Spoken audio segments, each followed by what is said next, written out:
కొలస్సైలో ఉన్న పరిశుద్ధులకు, క్రీస్తునందు విశ్వాసులైన సహోదరులకు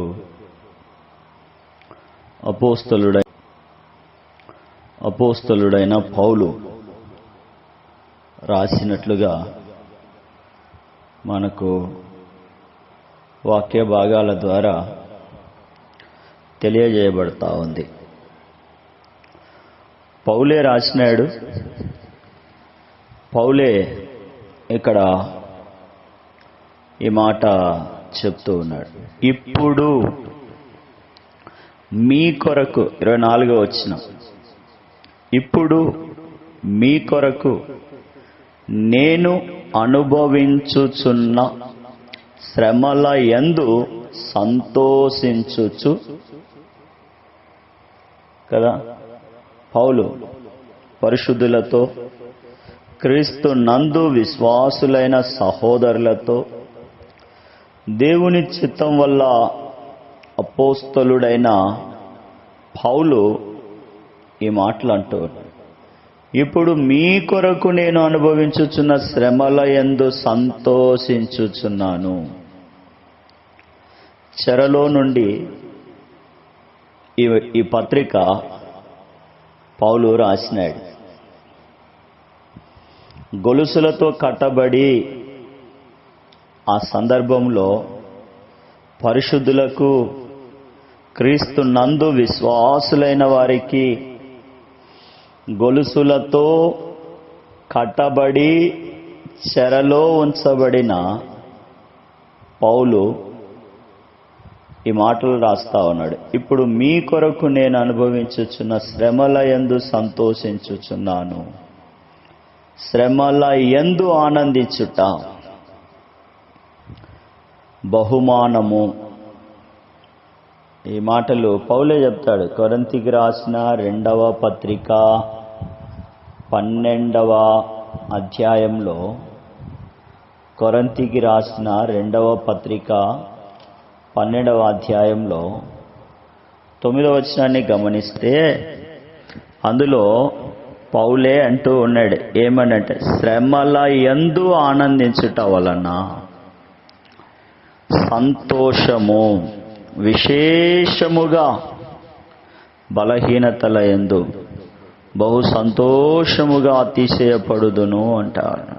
నీ కృప నాకు చాలును. కాబట్టి ఇప్పుడు మీ కొరకు పౌలు రాస్తా ఉన్నాడు. మీ కొరకు అంటే పరిశుద్ధుల కొరకు, క్రీస్తునందు విశ్వాసులైన వారి కొరకు చెరసాలలో గొలుసులతో కట్టబడి, మరి గొలుసులతో కట్టబడినప్పుడు సంతోషము ఉండదు. చెరసాల్లో ఉన్నవారికి సంతోషం ఉండదు. ఉన్న ఆలోచన అంతా ఒకటే, ఎప్పుడు చెరసాల నుంచి బయటికి వెళ్ళాలా, పంపిస్తారో, ఇవే ఉంటాయి కదా. చెరసాలలో పౌలుతో పాటు ఇంకా కొంత నమ్మకమైన పరిచారకులు కూడా ఉన్నారు. మనము 4వ అధ్యాయము 7వ వచనం నుండి మనం చూస్తే, ప్రియ సహోదరుడు, ప్రభువునందు నమ్మకమైన పరిచారకుడు, నా తోటి సేవకుడైన తుకీకు నన్ను గూర్చిన సంగతులు కదా, నమ్మకమైన ప్రియ సహోదరుడైన ఒనేసిమును కదా. 10వ వచనం, నాతో కూడా చెరలో ఉన్న అరిస్తార్కును, బర్నబా సమీప జ్ఞాతి అయిన మార్కు, చూడండి ఇవన్నీ కూడా ఆయనతో చెరసాలలో ఉన్నటువంటి వారు. చెరసాలలోనే ఉండి మరి ఆ చెరసాల జీవితం సంతోషంగా ఉంది, ఆనందకరంగా ఉంది, అది బహుమానదాయకంగా ఉంది. ఎవరి కొరకు? మీ కొరకు అంట. మీ కొరకు నేను అనుభవించుచున్న శ్రమలు, సంతోషం అంటూ ఉన్నాయి కదా. ఇప్పుడు సంఘము అనేటటువంటి క్రీస్తు శరీరము కొరకు యేసు క్రీస్తు ప్రభువు పడినటువంటి పాటల్లో కొదువైనటువంటి వాటిని నా శరీరమందు అనుభవించుచున్నాను. సంఘమనే ఆయన శరీరము కొరకు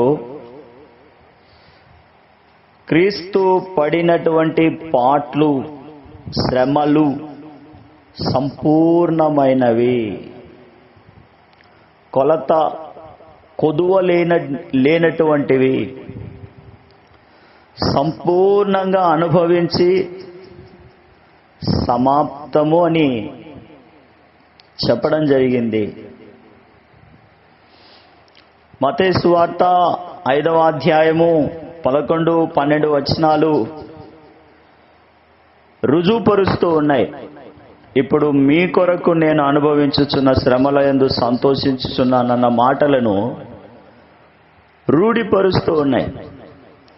ఏమని అంటే, నా నిమిత్తం జనులు మిమ్మల్ని నిందించి హింసించి మీ మీద అబద్ధముగా చెడ్డ మాటలెల్లా పలుకున్నప్పుడు మీరు ధన్యులు, సంతోషించి ఆనందించుడి, పరలోకమందు మీ ఫలము అధికమును. ఇలాగున వారు మీకు పూర్వమందున్న ప్రవక్తలను, ఇవి స్వయంగా యేసు క్రీస్తు ప్రభువారు జన సమూహము మధ్యలో కొండ ఎక్కి కూర్చున్నప్పుడు మరి అక్కడ ఉన్నటువంటి వారితో చెప్తూ వచ్చినాడు. ఈ మాటలు మరి పౌలు యొక్క చెరసాల జీవితములో ఉన్న సంతోషాన్ని, చెరసాల జీవితములో ఉన్నటువంటి సంతోషం ఉంటుందా? దుఃఖమే కదా, బాధ కదా, విచారము కదా, చింత కదా, మరి నెమ్మది ఉండదు. అయితే ఇవన్నీ కూడా బాహ్య సంబంధమైనవి, భౌతిక సంబంధమైనవి, వెలి సంబంధమైనటువంటివని పౌలే అంటాడు. కాబట్టి ఆయన ఎప్పుడు ఏది రాసినా లేదా చెప్పినా మరి ప్రకటించినా అవి ఆత్మ సంబంధమైనవిగా, నిలువరమైనటువంటివిగా, పునాదులు కలిగినటువంటివిగా, పరిశుద్ధమైనటువంటివిగా, పరలోక సంబంధమైనవిగా, ప్రభు చేత ముద్రించబడినటువంటివిగా ఉండుట మనకు పత్రికలలో కనిపిస్తాయి. అలా ప్రవక్తల చేత అవి నిజము, వాస్తవము అనే రుజువును కూడా యేసుక్రీస్తు ప్రభువు చెప్పిన మాటల ద్వారా తెలియజేయబడతా ఉంది. చూడండి, నా నిమిత్తం అంటా ఉన్నాడు. అయితే పౌలు తన కొరకు కాదు, మరి పరిశుద్ధుల కొరకు, విశ్వాసులైనటువంటి వారి కొరకు, మరి మనము క్రీస్తు శరీరములో మరి ఉండాలని, యేసు క్రీస్తు ప్రభు యొక్క సంపూర్ణ అధికారములో, యేసు క్రీస్తు ప్రభు యొక్క అధికారము వెలుగులో విమోచించబడినటువంటి మనము దృశ్యరూపకమైనటువంటి పరలోక సంబంధమైన వాటి యందు మనసు మక్కువ కలిగి ఉండాలని, మన జీవితానికి ఆధారము, ఆది సంభూతుడు, ఆశ్రయము. ఈ మాటలన్నీ కూడా మనకి 1వ అధ్యాయము ఇక్కడ కనిపిస్తా ఉన్నాయి కదా, 13వ వచనము నుండి. కాబట్టి పరిశుద్ధుల స్వాస్థ్యములో పాలివారముగున మనల్ని పాత్రులుగా చేసిన తండ్రికి, తేజోవాసులముగా పరిశుద్ధుల స్వాస్థ్యములోకి సంపూర్ణ బలముతో, మరి పూర్ణమైనటువంటి ప్రభు యొక్క కృపతో దేవుని విషయమైనటువంటి జ్ఞానమందు అభివృద్ధి పొందునట్లు, అన్ని విషయాల్లో మనము ప్రభువును సంతోషపెట్టునట్లు యేసుక్రీస్తు ప్రభువునకు తగినట్లు నడుచుకునేటట్లు ఆనందముతో కూడిన పరిపూర్ణమైన జీవితం జీవించినట్లు ఈ మాటలన్నీ కూడా మనల్ని ఆత్మీయ జీవితంలో మనం చూస్తాం కదా. ఆనాడు మరి హనోకు దేవునితో కూడా నడిచిపోయినాడు, ఇంకా రాలే, వెళ్ళిపోయినాడు. అంటే ఒకటి పరిశుద్ధుల స్వాస్థ్యము అన్ని విషయాలలో ప్రభువును సంతోషపెట్టడం, ఆయనకు తగినట్లుగా నడుచుకోవడం, ఇవన్నీ కూడా మనము చూస్తూ ఉంటే దేవుని వాక్యాన్ని మరి పౌలు రాసినటువంటి ఇవన్నీ కూడా రుజువు చేస్తూ ఉన్నాయి. ఇప్పుడు మన ప్రభువు మన విషయమై అనుభవించినటువంటి సిలువ శ్రమలు, మరి యేసుక్రీస్తు ప్రభువులో ఏ నేరం లేదు, అన్యాయం లేదు, అపరాధము లేదు, మరి పాపము లేదు.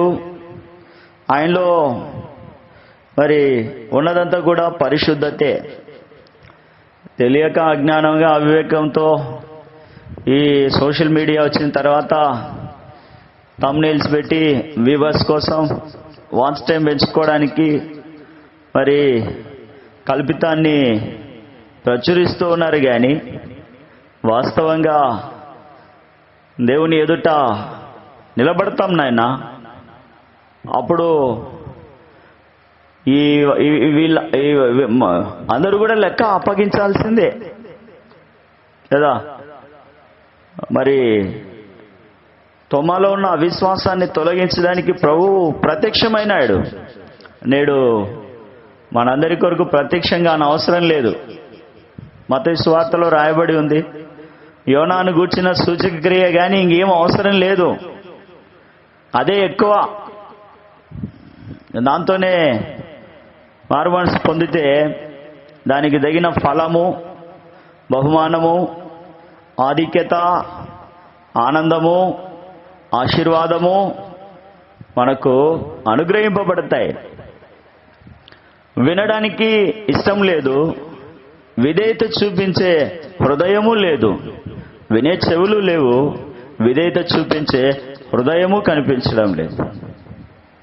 ఇక్కడ కూర్చున్న మనలో, ఇక్కడ లేనటువంటి వారిలో, ఇక్కడ యేసుక్రీస్తు నందు విశ్వాసం వచ్చిన విశ్వాసుల్లో కూడా వినే చెవులు లేవు, విధేయత చూపించే హృదయం లేదు.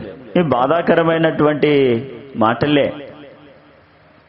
మరి వింటున్నారేవో, విధేయత చూపుతున్నారో లేదో ప్రభువే ఎరుగును కానీ ఇంకెవరికి తెలియదు. నీ హృదయం నాకు తెలియదు, నా హృదయం ఏంటో నీకు తెలియదు. కారణం ఏంటంటే మనలో అంత ప్రార్థనా జీవితం లేదు. అంతటికీ కూడా మనము సర్దుబాటు చేసుకొని పోతా ఉన్నాం అంతే.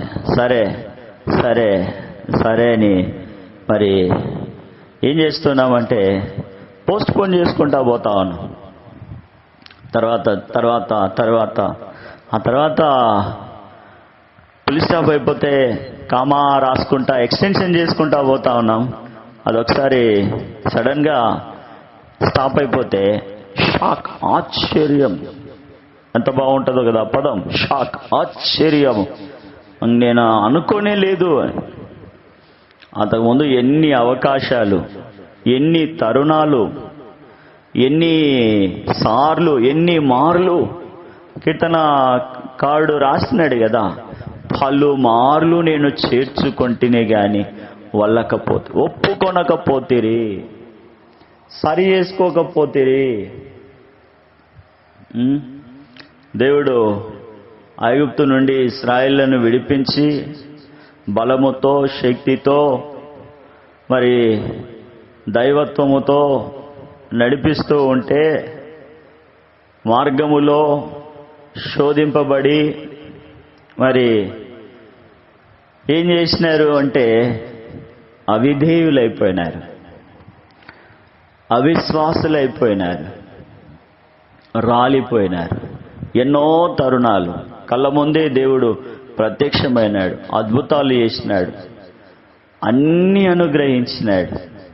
పని చేసుకోకపోయినా 3 పూట్ల అన్నము, బట్టలు, కాళ్ళకు చెప్పులు, చూడు అన్ని వసతులు కల్పించినప్పటికీ కూడా మరి ఉద్యోగం లేదు వాళ్ళకి. పొద్దున్నే టయానికి వెళ్ళి ఫేషియల్ యాప్ లేదు. ఇవేవి లేకపోయినా టెన్షన్గా నెలనా పొద్దు శాలరీ వచ్చే అకౌంటే లేదు. ఇవేవి లేకపోయినా చక్కటి శ్రేష్టమైన మధురమైన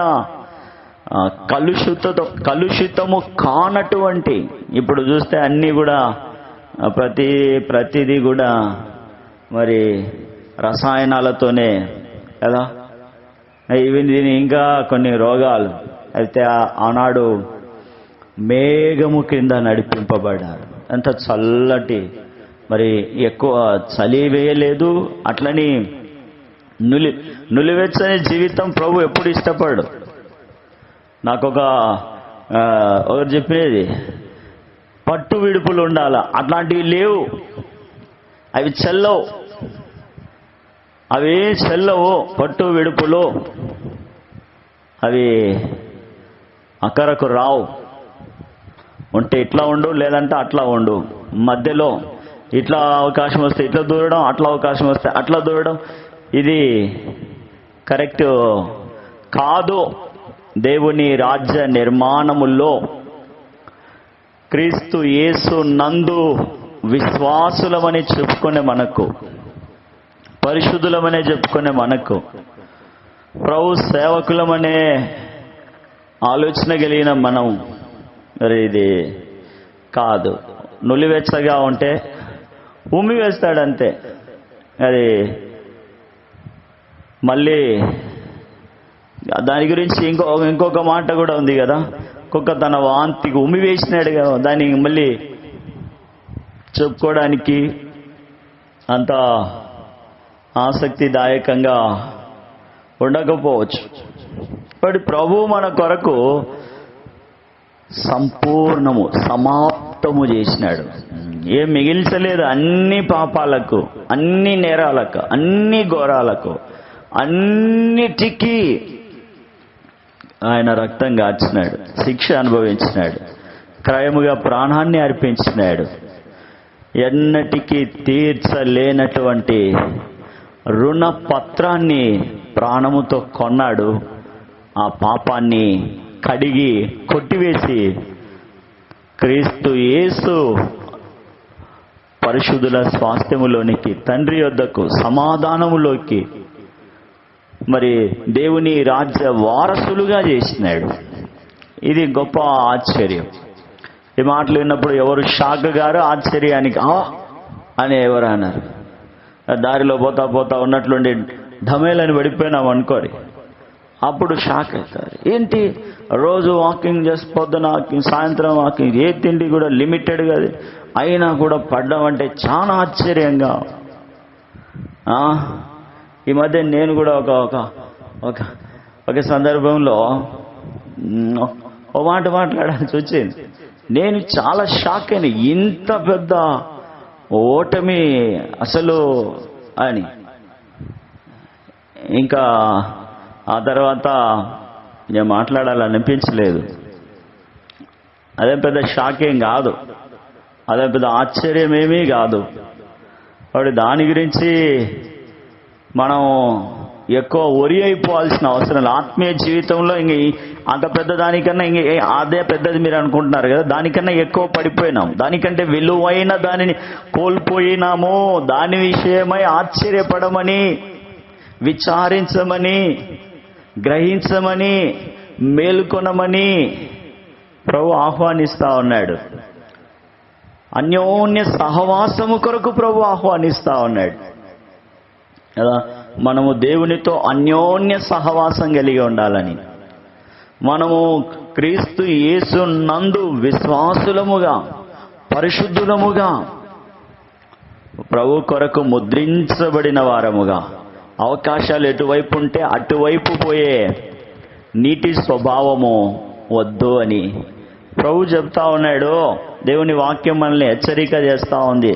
శ్రేష్టమైనటువంటి ద్రాక్ష తీగలు తీసుకొచ్చి కంచె వేసి తొట్టి దొలిపించి అన్ని ఏర్పాట్లు చేస్తే అది ఆ ద్రాక్ష తీగ ఏమైందంటే శ్రేష్టమైనటువంటి వాటిని గాయాలి కదా. శ్రేష్టమైన వాటిని మనం ఆశిస్తాం, అడుగుతాం, కానీ శ్రేష్టమైనటువంటివి కాయలేదు. అది ఆ ద్రాక్ష తీగ మరి ఏం కాసిందంటే కారు ద్రాక్షాలు కాసింది. ఏం కాసింది? ప్రవక్త రాసినాడు. యెషయా ప్రవక్త 5వ అధ్యాయంలో మనం చూస్తాం. యెషయా గ్రంథంలో కారు ద్రాక్షాలు కలిసింది. ఇంకా మీరు యెషయా గ్రంథంలో కనిపిస్తే నాకు ఆ రెఫరెన్స్ గుర్తు రాలేదు, కానీ ఏమైందంటే ద్రాక్షారసం కలుషితం అయిపోయిందట. దేంతో? నీటితో కలిసి. నీటి గుణం ఏంటంటే ఎటు పల్లం ఉంటే అటు పోతూ ఉంటుంది, ఎటు డౌన్ ఉంటే అట్లా కదా, ఎట్లా వాళ్ళు ఉంటే అట్లా ఈ దినాల్లో ఇట్లాంటివి మనం ఎక్కువ చూస్తూ ఉంటాం. ఎటు అవకాశం ఉంటే అట్లా. రక్షణాధారమైనటువంటి క్రీస్తు యేసు అనే బావిలో నుండి ఆనందాన్ని అనుభవించలేకపోతా ఉన్నాం కదా, సంతోషించలేకపోతా ఉన్నాం. రక్షణకు కారణభూతుడైనటువంటి యేసుక్రీస్తు ప్రభువులో మనము నమ్మిక ఉంచలేకపోతా ఉన్నాం. ఇదే పౌలు అంటాడు, ఇప్పుడు మీ కొరకు నేను అనుభవించున్న శ్రమల యందు సంతోషించున్నాను లేదా. ఇప్పుడు మీ కొరకు ఉన్నారా ఇట్లాంటి వాళ్ళు? ఇప్పుడు అక్కడక్కడ వేళ్లతో ఫింగర్ ట్రిప్స్ లెక్క పెట్టేయచ్చు. ఇప్పుడు మీ కొరకు, వాళ్ళ కొరకు మనం శ్రమలు అనుభవించుకోకుండా. హెబ్రీయులకు రాసిన పత్రిక 10వ అధ్యాయము 14వ వచనాన్ని గమనిస్తే పౌలే రాస్తాడు అక్కడ, చదవద్దని చూడండి. ఒక్క అర్పణ చేత ఈయన పరిశుద్ధ పరచబడు వారిని సదాకాలమునకు. ఏ కాలానికి?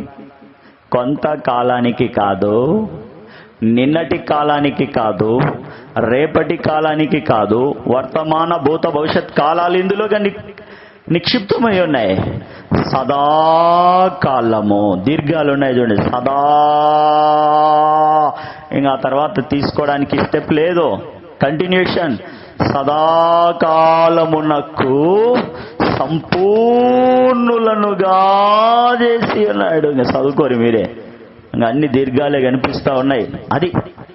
అది కదా, ఈయన పరిశుద్ధపరచబడు వారిని సదాకాలమునకు, పరిశుద్ధతలో జీవించగోరు వారిని, క్రీస్తు నందు విశ్వాసముగా జీవించేటటువంటి, క్రీస్తుకు వెలపట కాదు, అవకాశాలు ఎటువైపు ఉంటే అటువైపు పోయేటటువంటి వారిని గురించి కాదు మాటలు, పరిపూర్ణంగా సమాప్తము చేసే, సహించే, అప్పగించుకునే మరి వారిని గురించి ఈ మాటలు ఇక్కడ చెప్పబడతా ఉన్నాయి. ఏమని అంటే సదాకాలం వారు సంపూర్ణులుగా చేయడానికి, చెరసాలలో వేయబడి, గొలుసులతో కట్టబడి, శ్రమతో లేడు గాని ఎలా ఉన్నాడంటే ఆనందిస్తూ ఉన్నాడు, సంతోషిస్తూ ఉన్నాడు. సదాకాలము సంపూర్ణులుగా మనము జీవించున్నట్లు పత్రిక ద్వారా మనతో, మన ఎదుట నిలుచొని మాట్లాడుతూ ఉన్నాడు. వాట్ అబౌట్ అవర్ బ్రదర్ అంటా ఉన్నాడు. సోదరుడా ఏమి అంటా ఉన్నాడు. నువ్వు చెరసాలలో లేవు, నిన్ను గొలుసులతో కట్టలేదు, అయితే క్రీస్తు నందు, క్రీస్తు రక్తము చేత కడగబడ్డాను, బాప్తిస్మంలో సాక్ష్యం ఇచ్చినాను, మరి సమర్పించుకొని పొలంలో ఉన్నాను అని ఏ కేటగిరీలో మనం వాళ్ళందరితో మాట్లాడుతూ ఉన్నాడు. నాట్ ఓన్లీ వన్ క్రైటీరియా, కొందరితో కాదు, లిమిటెడ్ కాదు, all type of persons, bunch of group. ఒక సమూహముతో కాదు, అన్ని సమూహాలతో మాట్లాడుతూ అందరితో మాట్లాడుతూ ఉన్నాడు. వాట్ అబౌట్ అని. మరి నేను చెరసాల్లో ఉన్నాను మీ కొరకే. మీరు ఆత్మీయంగా ఆనందించాలని, ఆత్మీయంగా యేసుక్రీస్తు ప్రభువును రక్షణాధారముగా కలిగి ఉండాలని, రక్షణాధారమైన క్రీస్తు యేసు అనే బావిలో నుండి, క్రీస్తు యేసు అనే శరీరములో నుండి మరి మీరు తీసుకొని, అదే బల్ల, ఆనందించాలనే నేను ఇప్పుడు శ్రమలలో కూడా సంతోషిస్తూ రాస్తూ పలకరిస్తా ఉన్నాడు మనందరినీ. చుట్టపు చూపుగా కాదు, ప్రభువుతో మనం అన్యోన్య సహవాసం కలిగి ఉండాలని పలకరిస్తా, హెచ్చరిక చేస్తా, మేలుకొలుపు తట్టి. ఇవి మనము గ్రహించక, తెలుసుకోక, మనకున్నటువంటి విజన్, మనకున్నటువంటి ఆలోచన,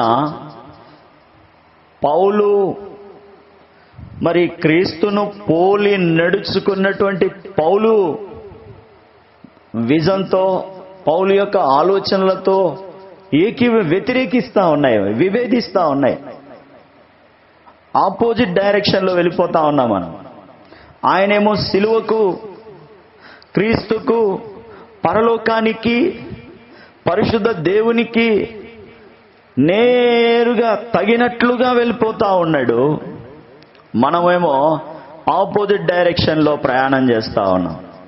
మాటల్లో కానీ, క్రియలలో, పనులలో కానీ, మన యొక్క, అందుకే వాక్యం రాసినాడు, అందుకే ప్రతిదీ రుజువుపరుస్తూ ఉంది అని చెప్తా ఉండేది.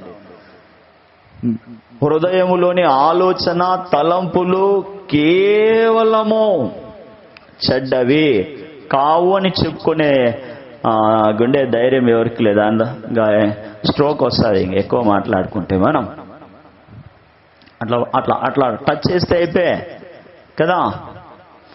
ఒకటి, ప్రభు మన కొరకు సదాకాలం సంపూర్ణులుగా జీవించినట్లు మన కొరకు ఆయన అర్పించుకొని అప్పముగా చేయబడ్డాడు, విరువబడినాడు, నల్లగొట్టబడినాడు.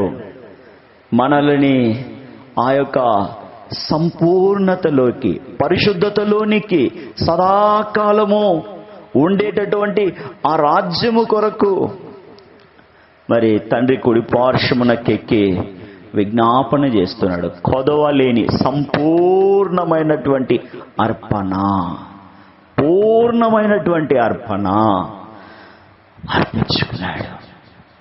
విరిచేటప్పుడు, తీసుకునేటప్పుడు మనము గుర్తిరగాలి, నన్ను జ్ఞాపకము చేసుకొనుటకై, నన్ను జ్ఞాపకం చేసుకొనుటకై. మనము ఎంత మాత్రం కూడా జ్ఞాపకములో లేని వారముగా పలుసార్లు దాటవేస్తా వచ్చి, పౌలు క్రీస్తు పడినటువంటి శ్రమలు సంపూర్ణమైనవి. అయితే ఇక్కడ కొదువా అంటే ఏంటి అనేది రాస్తా ఉన్నాడు. సంఘము కొరకు క్రీస్తు చేసిన బలియాగము సంపూర్ణమైనను, అప్పుడే సంఘము ఏర్పడలేదు. సంఘము ఏర్పడాలంటే కదా సువార్త ప్రకటించాలి, ఆత్మలను రక్షణలోనికి నడిపించాలి. ఈ పని చేస్తూ ఉంటే అనేక శ్రమలు వస్తాయి. చెదరగొట్టబడ్డారు. కొరింథీకి రాసిన, ఇక్కడ చెప్తాడు ఆయన వివరంగా, ఊరిక చూడండి. కొరింథీకి రాసిన 2వ పత్రిక 11వ అధ్యాయము మరి 23వ వచనం వరకు నుండి చూడండి. ఊరికే వారు క్రీస్తు పరిచారకులా. ఎట్లా ఉన్నారు వాళ్ళు? క్రీస్తు ఆ దినాలలో, ఇప్పుడు కాదులేండి, ఇప్పుడు వాళ్ళ గురించి, ఇప్పుడున్న వాళ్ళ గురించి. ఇప్పుడు 7వ వచనం ఇది కాదు. ఆ దినాల్లో వారు క్రీస్తు పరిచారకులా వెర్రివాని వలె మాట్లాడుచున్నాను. నేనును మరి ఎక్కువగా క్రీస్తు మరి విశేషముగా మరి అనేక పర్యాయాలు చెరసాలలో ఉంటిని, అపరిమితముగా దెబ్బలు తింటిని, అనేక మార్లు ప్రాణాపాయములలో ఉంటిని. ఎవరి చేత? యూదుల చేత. అన్యులైన వారు కాదు, యూదుల చేత 5 మార్లు, 1 తక్కువ 40 దెబ్బలు తింటిని. ముమ్మారు బెత్తములతో, ఒకసారి రాళ్లతో, ముమ్మారు ఓడ పగిలిసి, ఒక రాత్రింబవలు సముద్రంలో గడిపి, అనేక పర్యాయాలు ప్రయాణములలోను, నదులలోను, ఆపదల్లోను, దొంగల వలన ఆపదలను, నా స్వజనులైన ఆపదల్లోను, అన్యజనుల వలన ఆపదలను, పట్టణంలో ఆపదలు, అరణ్యములో ఆపదలు, సముద్రంలో ఆపదలు, కడుపులో సోదరు. చూడండి ఇది కదా సంఘము కట్టబడుటకు ఇవన్నీ ఈ మార్గము గుండా పౌలు వెళ్తా వచ్చినాడు. యేసు ప్రభు పొందిన శ్రమలు సంపూర్ణమైనవని చెప్తాడు కదా. ఇలా పని చేస్తా ఉంటే సంఘం కట్టబడుతుంది. హైటెక్ హైబ్రిడ్ లాగా కాదు ఇది. న్యాచురాలిటీ సహజ సిద్ధముగా జరగాల్సిన ప్రాసెసింగ్. కొందరు తలంచుతా నో ప్రాసెసింగ్, డైరెక్ట్లీ కదా, ఏది వద్దు అంటారు కదా. పౌలు మాత్రమే కాకుండా మనందరము మన వంతు ప్రకారము ప్రభు పనిలో సాగాలి అని బల్ల గుర్తు చేస్తూ ఉంది. ప్రభు శరీరము, ప్రభు రక్తము ఇవి గుర్తు చేస్తూ ఉన్నది. నా కొరకు నేను ఏర్పరచుకున్న సాధనము సాక్ష్యముగా ఉంటాడు, మాట్లాడతాడని చెప్పినాడు కదా ప్రభు పౌలు గురించి. అలాగే వెర్రివాని వలె, పరిచారకునిలాగా లేడు, వెర్రివాని వలె. ఇప్పుడు మనం ఐడెంటిఫై చేయొచ్చు, ఈ సోకాల్డ్. పౌలు పిలిస్తే ఎవరైనా మరి అక్కడ వెళ్ళి నాకు టైం లేదు, వీలు కాదు, మా డినామినేషన్ కాదు, మా సహవాసం కాదు, ఇప్పుడు ఎవరో ఉన్నారో లేరో నాకు తెలియదు, కంటిన్యూషన్ కింద అట్లా పౌలు ఎప్పుడు చెప్పి ఉన్నాడు. అది వెళ్ళినాడు, ప్రభు కొరకు సంపాదించాడు వాళ్ళని. ప్రభు కొరకు వాళ్ళని సరైన క్రమంలోకి, సరైన దర్శనంలోనికి, సరైనటువంటి మార్గంలోనికి తీసుకురావడానికే వచ్చింది. దేవుడు ఆయన నోట మాటను సిద్ధింపజేసింది తీసుకురావడానికే. మనం ఒక గీత గీసుకొని ఈ గీత కాగితాలు ఉండేటోళ్ళ దగ్గరికి వెళ్ళే అంటే ఎట్లయితుంది? వాళ్ళు ఎట్లా వస్తారు? ఇటుకి వెళ్ళాలి, మనమే వెళ్ళాలి, అటుకి వాళ్ళతో మాట్లాడాలి. నన్ను జ్ఞాపకం చేసుకున్నటకై యేసు ప్రభు వచ్చింది కొందరి కొరకు కాదు, అందరి కొరకు, ఒక ప్రాంతం కొరకు కాదు, సర్వ సృష్టికు, సమస్త జనులకు, భూదిగంత నివాసుల కొరకు ఆయన వచ్చినాడు.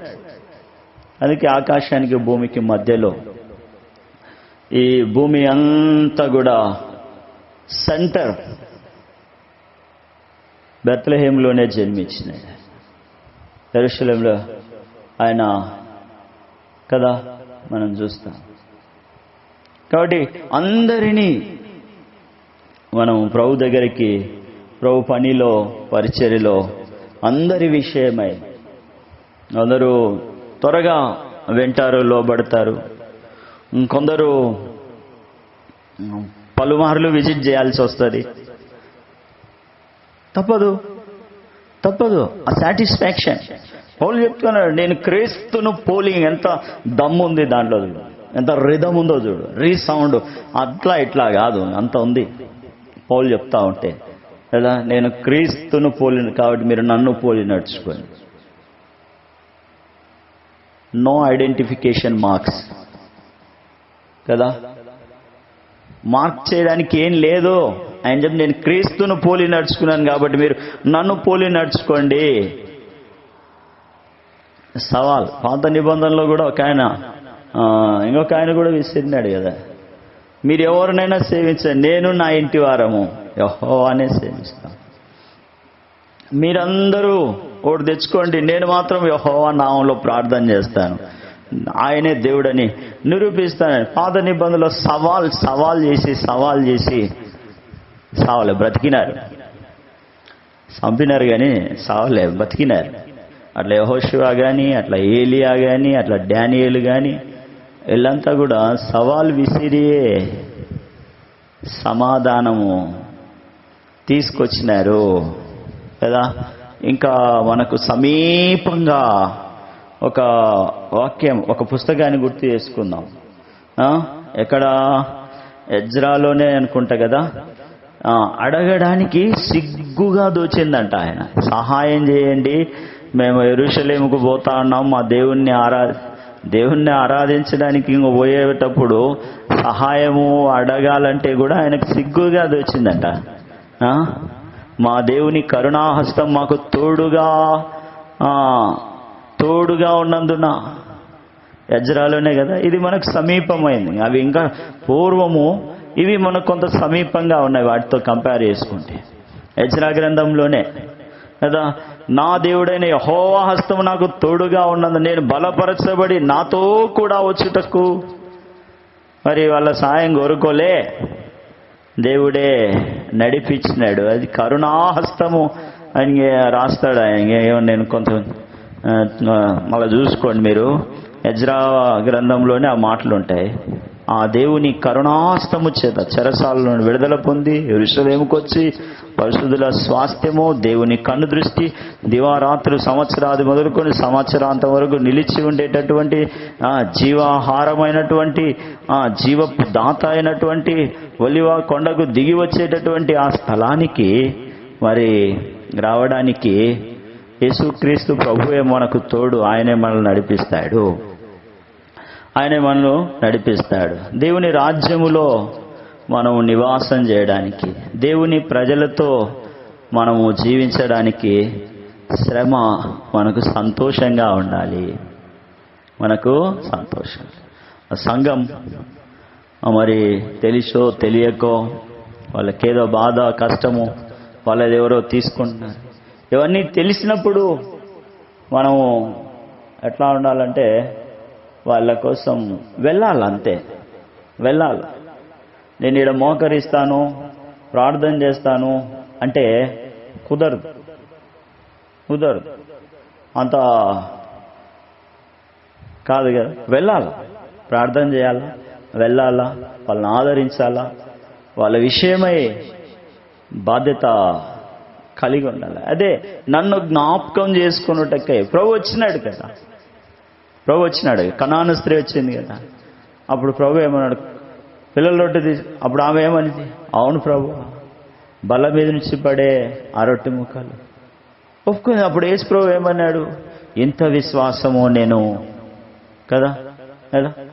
కాబట్టి మనం వెళ్తే వాళ్ళల్లో ప్రభు యొక్క విశ్వాసం కార్యసిద్ధి కలుగుతుంది. మనం వెళ్ళాం, అసలు ముందు మనం వెళ్ళం. మనం ఆ స్థలం నుంచి ఎప్పుడో పారిపోయినాం. తుర్రుమని ఆ పిట్టలనే తుర్రుమని ఎగిరిపోతాయి పిట్టలు, అట్లా ఎప్పుడో పారిపోయి ఉంటాం.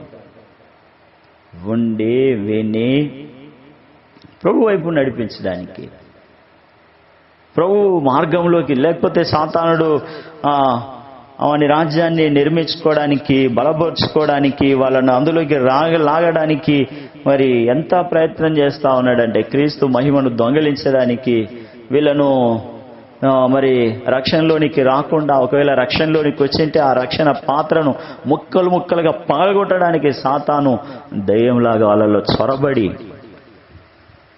అంతా చేస్తాడు. అదే అన్నాడు కదా, పౌలు అంటాడు కదా, క్రీస్తు కొరకు చాలినంత శ్రమలను అనుభవించినాడంట ఆయన.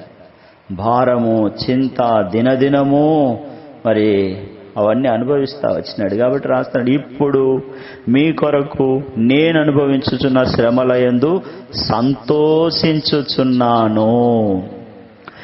సంగమును ఆయన శరీరము కొరకు క్రీస్తు పడిన పాట్లలో కొదువైన వాటి యందు నా వంతు నా శరీరమందు సంపూర్ణము చేయుచున్నాను.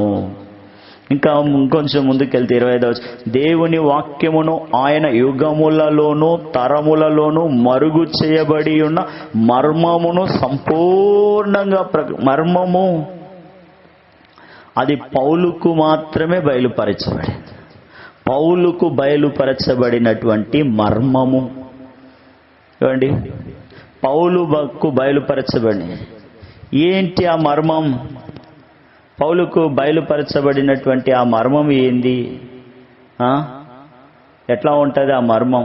తెల్లగా ఉంటుందా, నల్లగా ఉంటుందా, పొడవుగా ఉంటుందా, వెడల్పుగా ఉంటుందా, బంగారు లాగుంటుందా, వెండి లాగుంటుందా, ఇత్తడి లాగుంటుందా, వజ్రం లాగుంటుంది? ఎట్లా ఉంటుందంటే పౌలే రాస్తాడు రోమీలకు రాసిన పత్రిక 16వ అధ్యాయములో 25వ వచనంలో చివరి భాగంలో మీరు చూస్తే, సమస్తమైన అన్యజనులు విశ్వాసమునకు విధేయులగునట్లు అనాది నుండి రహస్యముగా ఉంచబడి ఇప్పుడు ప్రత్యక్షపరచబడిన మర్మము.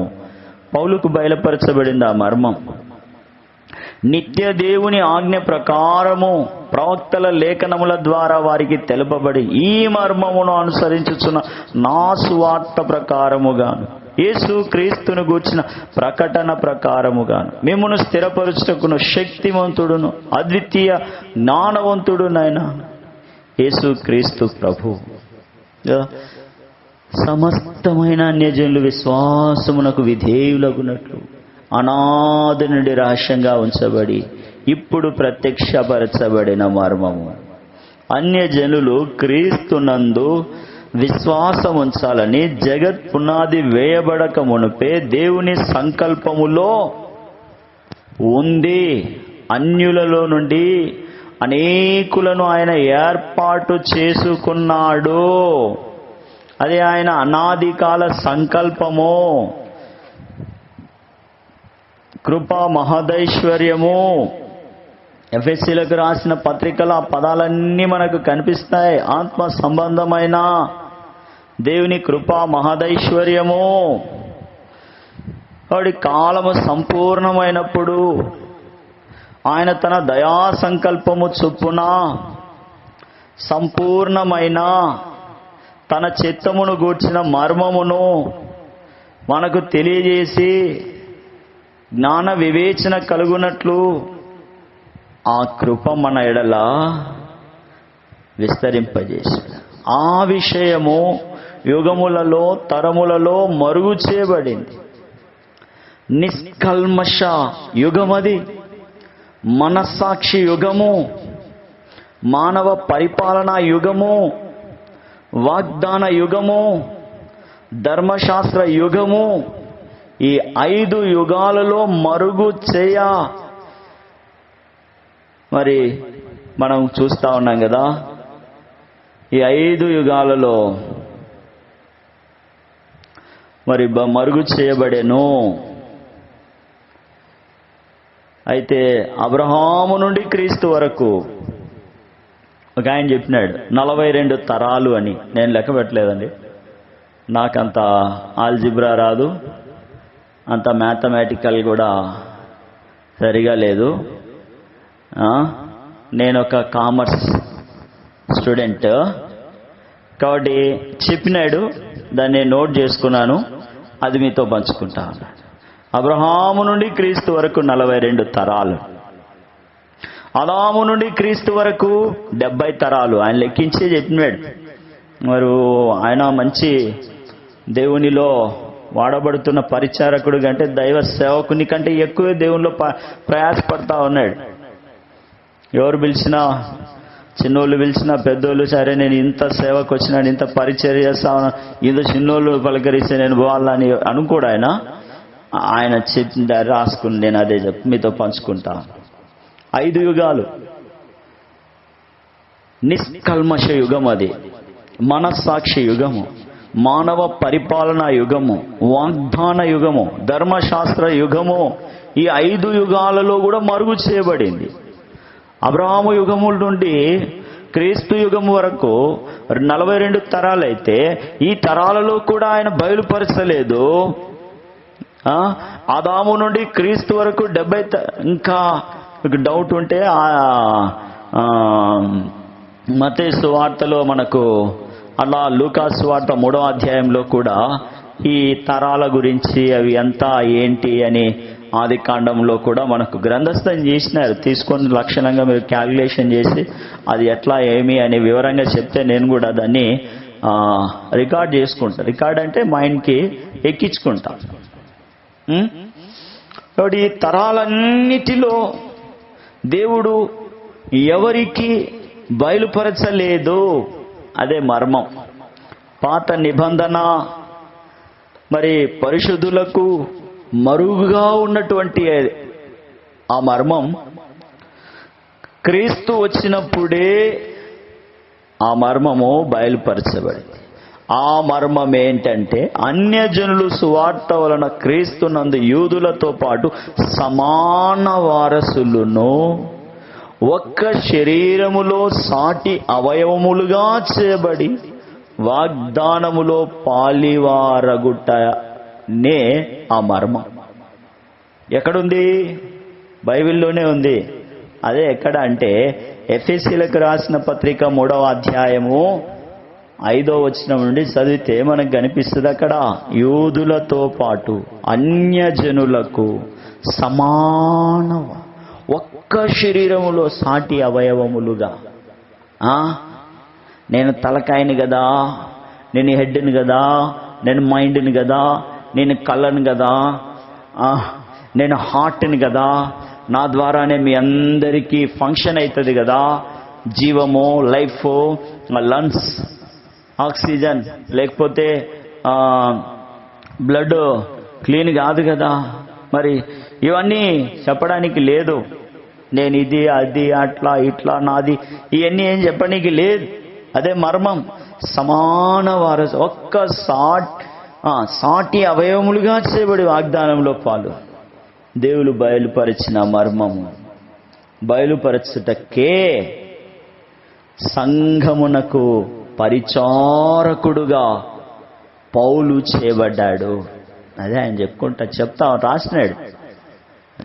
ఆయన రాస్తా ఉన్నాడు. చెరసాల్లో మరి సంఖ్యలతో బందీగా ఉన్నటువంటి ఆయన రాసినాడు 26వ వచనంలో కదా, సంఘ పరిచారకుడను ఆ సంఘమునకు, ఏ సంఘమునకు? దేవుని మర్మమును తెలియజేసే సంఘానికి ఏమైనాడు? పరిచారకుడైనాడు. ప్రభువుగా ఉండడానికి కాదు. అట్లా మనకు పౌలు జీవితంలో ఎక్కడా కనపడదు కదా. చూడండి, దేవుడు బయలుపరిచిన మర్మమును బయలుపరచడానికి సంఘానికి పరిచారకుడైనాడు. అన్యజనులలో ఈ మహిమైశ్వర్యం ఎట్టిదో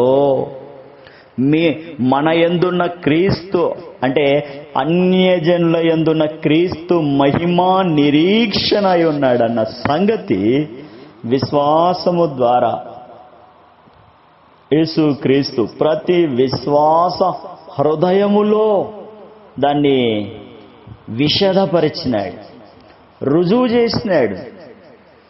అలా భ్రష్టత్వం లేకుండా తన కుమారుడైనటువంటి యేసుక్రీస్తు ప్రభు రక్తంలో పరిశుద్ధపరిచి పరిశుద్ధ జీవితానికి, జయ జీవితానికి, యేసుక్రీస్తు ప్రభునందు విశ్వాస సంబంధమైన జీవితానికి, విధేయత కలిగిన జీవితాన్ని, మహిమా నిరీక్షణకు కారణమైన మరి ఆ సార్వత్రిక శ్రేష్టమైన మహిమైశ్వర్యము, మహిమా నిరీక్షణ మరి కలిగినటువంటి ఆ శాశ్వత సంఘములోనికే మనల్ని ఆహ్వానిస్తా ఉన్నాడు. ఆ పరిశుద్ధ జీవితంలో అదే మర్మం. ఆదాము నుండి క్రీస్తు వరకు ఆ 70 తరాల్లో ఎవరికి చెప్పలే. సంఘమే లేదు అక్కడ. ఆడుంది సంఘం. ప్రభు వచ్చి ప్రాణం పెట్టి మరి ఆ రక్తములో పాపాలు ఒప్పుకొని ఆ మేడ గది మీద వాళ్ళు కూర్చొని ప్రార్థన చేస్తూ ఉంటే పరిశుద్ధాత్మ వారిలోనికి వచ్చి వారు వెళ్ళి ఆ ప్రభు యొక్క వాక్యము ప్రభు నోట నుండి ఆ శక్తిని ఆ ప్రత్యక్షతను కలిగి ప్రకటించిన వేలకు ప్రభువును నమ్ముతూ విశ్వసిస్తూ దినదినము ఇంటింటా మరి ఒకరిని ఒకరు అన్యోన్య సహవాసంలోకి, ఇదే కదా అన్యోన్య సహవాసం అని. మనం కనపడితే ప్రైజ్లా, లేకపోతే అస్సలు లేదు. ఎంత బద్ధకస్తులం అయిపోయినామంటే.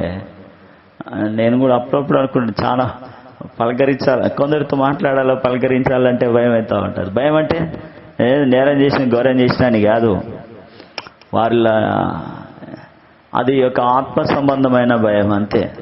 అంతేగాని నేనేదో పాపం చేసినా, నేరం చేసినాను, ఘోరం చేసి వాళ్ళకి భయపడుతున్నా అట్లా కాదు. వాళ్ళు ఏదో అది చెప్పలేను అంతే. వాళ్ళకి నా జీవితంలో ఓ ప్రత్యేకమైన స్థానం ఉంది కాబట్టి అలాంటి వాళ్ళను పలకరించి ప్రైలాడ్ చెప్పాలంటే ఒక రకమైన దైవిక భయం అంతే తప్ప, అంతకు తప్ప ఇంకేం ఉండదు. కాబట్టి మనము దినదినము అన్యోన్య సహవాసం అంటే ఏంటంటే పలకరించుకోవాలి, పంచుకోవాలా. మనందరికీ పిల్లలు ఉన్నారు, కుటుంబాలు వచ్చినాయి, ఆడైతుంది పొద్దున పోతే సాయంత్రానికి.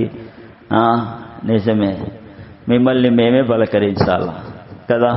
మేము మీ అంత శారీరకంగా అలసిపోము, శారీరకంగా మేము ఆ ఎండకు అంత ఏం అలసిపోం కదా. మేము ఒక రూమ్లో చల్లగా కూర్చొని, కాబట్టి మీరు చెప్పింది కూడా కరెక్టే, మేమే మిమ్మల్ని పలకరించాలా.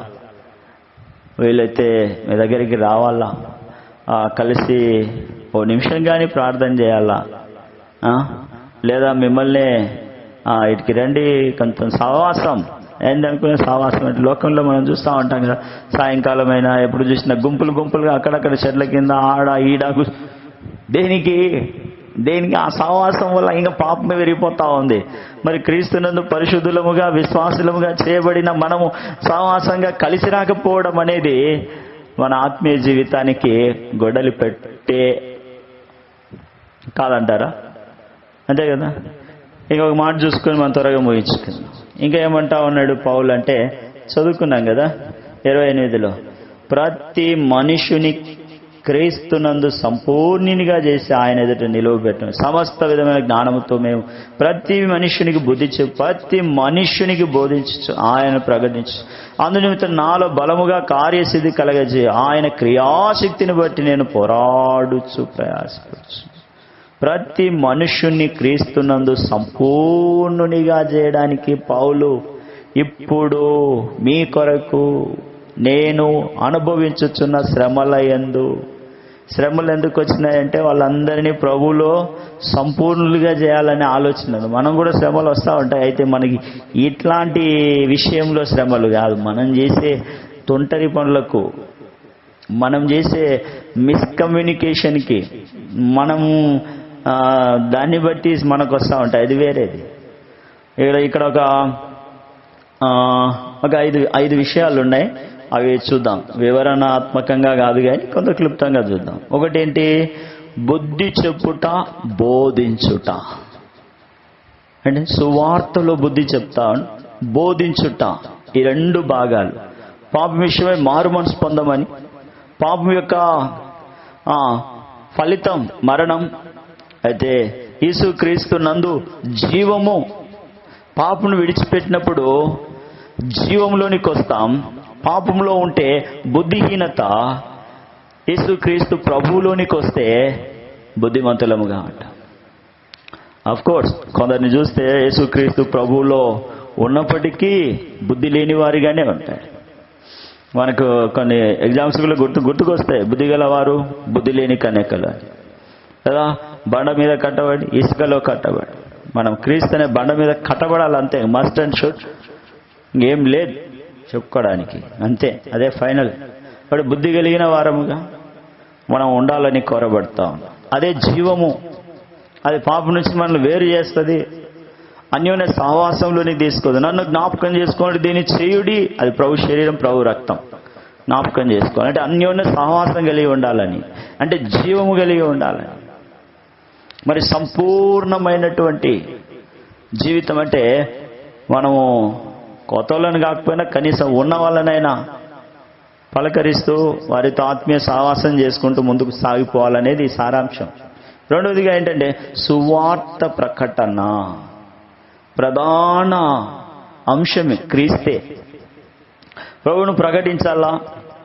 మరి ఆయన శిలువ, శ్రమలు, మరణ, భూస్థాపన ఇవి లేకోకుండా మనం బోధించకూడదు.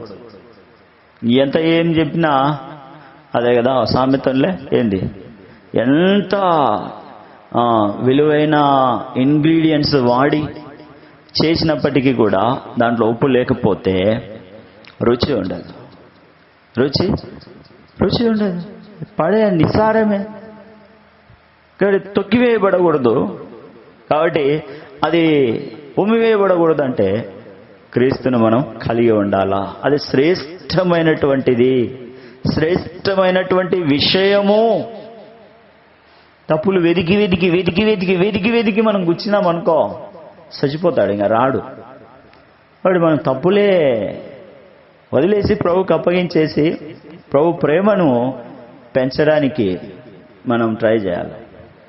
ఇప్పుడు చూడండి, మనం కలర్ తీసుకొని ఒక గ్లాస్లో ట్రాన్స్పరెంట్గా ఉన్నటువంటి గ్లాస్లో వేసినాం అనుకోండి, దాంట్లో వాటర్ వేసే కొద్దీ ఏమవుతుంది? కలర్ కనిపించకుండా అవుతుంది. ఏమవుతుంది? కలర్ కనిపించకుండా వెళ్ళిపోతుంది ఇంకా. కాబట్టి క్రీస్తు ప్రేమ, దేవుని సాతో అన్యోన్య సహవాసం పెరిగే ఈ క్వాంటిటీ పెరిగే కొద్దీ ఏమవుతుందంటే ఆ ఓల్డ్ క్వాంటిటీ అక్కడికి మ్యూట్ అయిపోయి అది బర్న్ అయిపోతుంది, బ్రేకప్ అయిపోతుంది, అది ఇంకా వెళ్ళిపోతుంది. ఈ అన్యోన్య సహవాసం లేకపోయి ఈ మధ్య ఇది కూడా ఒక డేంజర్. అన్యోన్య సహవాసం అంటే సహవాసానికి వచ్చిన ప్రతిసారి ఈ ఏవేవో ముసలమ్మ ముచ్చట్లు లెక్క లోకంలో ఉన్న కథలన్నీ చెప్పుకొని క్రీస్తుని మాత్రం పక్కన పెట్టేసిన. వచ్చిన వెంటనే మోకరించాలా, ప్రార్థన చేయాలా, బ్రదర్ బాగున్నారా అని అడగడానికి ఏముంది, బాగుంటేనే కదా వచ్చేది. కాబట్టి అది కూడా మోకరించా, ప్రార్థన చేసుకుందాం.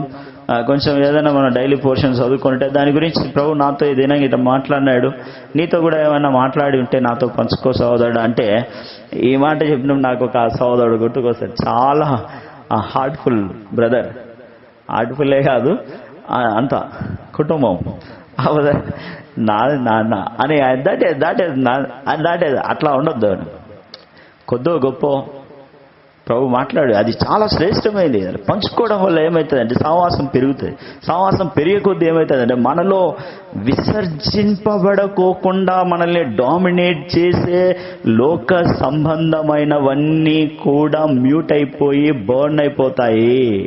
ఈ సహవాసము లేకపోవడం వల్ల మనలో నిక్షిప్తమైపోయి మరుగైపోయినవి కూడా ఇప్పుడు మొలకెత్తి పెద్ద వృక్షమైపోయి డామినేట్ చేస్తూ ఉన్నాయి.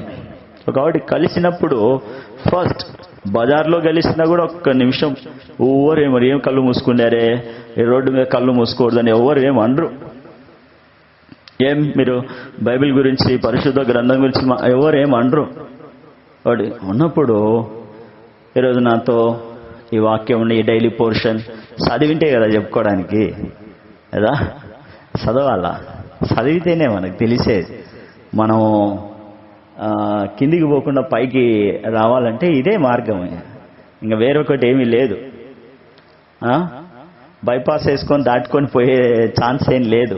హైవే కట్టుకో అట్లాంటివి ఏం లేవు. ఫ్లైఓవర్ నిర్మించుకొని అట్లాంటివి ఏం లేవు. ఒకే రూట్ ఇది, అంతే. ఇంకా ఇదే మార్గము. తిమోతంకులకు దేవుడు చెప్పినాడు, ఇదే మార్గం అంతే, కుడికి కానీ ఎడమ కదా. ఆయన ప్రభు మహిమలో ఉన్నాడు, అంత పెద్ద ఆయనకే దేవుడు ఇదే మార్గం అన్నాడు. ఇంకా మనకి ఇంకా అవసరం లేదు, చెప్పాల్సిన అవసరం లేదు. అదే ఇంకా యోనానికి వచ్చిన సూచక్రియ అంటే ఇంకా వాళ్ళకి చెప్పబడిందే. ఇంకా మనం అడగాల్సిన మనతో చెప్పాలనే ఇవన్నీ పెట్టుకోకూడదు. మూడవది ఏంటంటే సార్వత్రికమైనటువంటి క్రీస్తు ప్రేమను మనము మాట్లాడుకోవాలి, పెంచుకోవాలి, పని కట్టుకొని కల్పించుకోవాలి, అంతే. ఇంకా కల్పించుకోవాలా. ఓడిపోయినాడు మనోడే. ఇంకా మనం మాట్లాడుకోవడం వల్ల ఇంకా ఓడిపోవడమే కానీ గెలిచడం ఏమి ఉండదు. కాబట్టి దాన్ని ఆ టాపిక్ని ఇంకా పక్కన పెట్టేసి ఇంకా ఒక టాపిక్, అదే శ్రేష్టమైంది, అదే మళ్ళా గెలుపులోనికి తీసుకొని వచ్చేది, అదే క్రీస్తు యేసు అనే టాపిక్. సువార్త అది జయ జీవితానికి తీసుకొస్తుంది, ఐక్యతలోనికి తీసుకొస్తుంది, పరిపూర్ణతలోనికి తెస్తుంది. చివరిగా మనము పోరాడేవారముగా, ప్రయాసపడేవారముగా, 1:29 రాసిన, ప్రయాసపడుచు, నేను పోరాడుచు ప్రయాసపడుచున్నాను. ఇదే ప్రభు మనల్ని రక్షించినటువంటి ఉద్దేశం. ఈ మార్గమే ప్రభు స్వారూప్యములోనికి మనల్ని తీసుకొని వెళుతుంది. మనము ఈ బాధ్యతను ఎరిగిన వారమై అర్థం చేసుకొని మరి ప్రభు బలలో పాలు పొందడానికి ప్రభు కృపను వేడుకుందాం. ఆయనే మనల్ని సమయోచితమైన మార్గము